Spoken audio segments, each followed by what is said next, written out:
Hai guys, selamat menonton HNCTV. Sebelum itu jangan lupa subscribe channel ini untuk video terbaru dikemas kini mengenai isu-isu semasa terkini dan sensasi.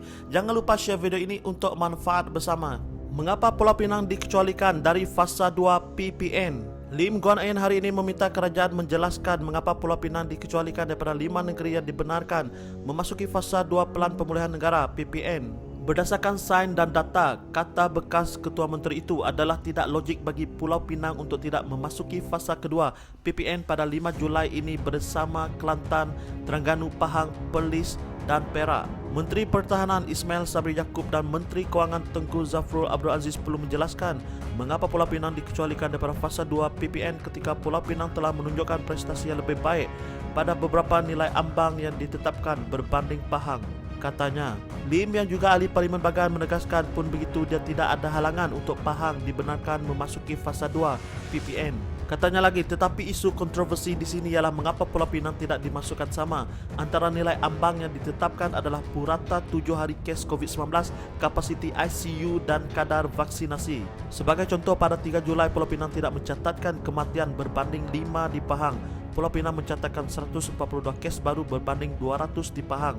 Dan nombor pembiakan asas COVID-19 R0 atau R0 untuk Pulau Pinang adalah 1.02 berbanding dengan Pahang 1.24. Pada 3 Julai kadar vaksinasi untuk Pulau Pinang ialah 10.1% berbanding dengan 12.2% penduduk dewasa di Pahang yang berada di atas nilai ambang 10% untuk fasa 2. Tambahnya, walaupun harus diingat, dalam hal ini Pahang memiliki bilangan yang lebih baik. Pada masa sama perlu dinyatakan Ketua Menteri Pulau Pinang Chow Kon Yew sebelum itu berkata dia yakin negeri itu akan memasuki fasa 2 PPN minggu depan. Dalam kenyataan hari ini, Lim berkata setakat semalam 9.9% populasi dewasa di negeri itu sudah menerima 2 dos vaksin COVID-19 dan dijangka akan mencapai sasaran 10% esok.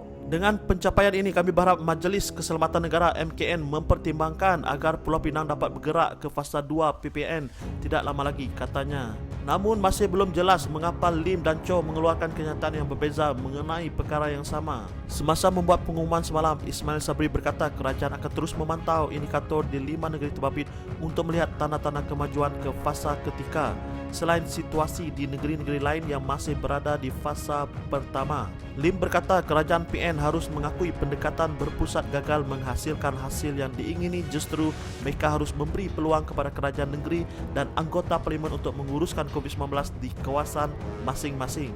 Tidak ada alasan untuk negeri-negeri ini dikenakan hukuman setara dengan negeri lain yang mempunyai jangkitan harian yang lebih tinggi. Waktunya sudah tiba untuk desentralisasi dengan memberi kebenaran kepada kerajaan negeri dan anggota parlimen memutuskan apa pendekatan terbaik mengenai sekatan PKP atau waktu operasi perniagaan di wilayah masing-masing. Ini juga akan mendorong pertanggungjawaban dan ketulusan dan bukannya satu ukuran yang sesuai dengan semua formula yang menghukum tingkah laku baik dan buruk. Marilah kita memberi penghargaan kepada mereka yang mematuhi SOP COVID-19, katanya.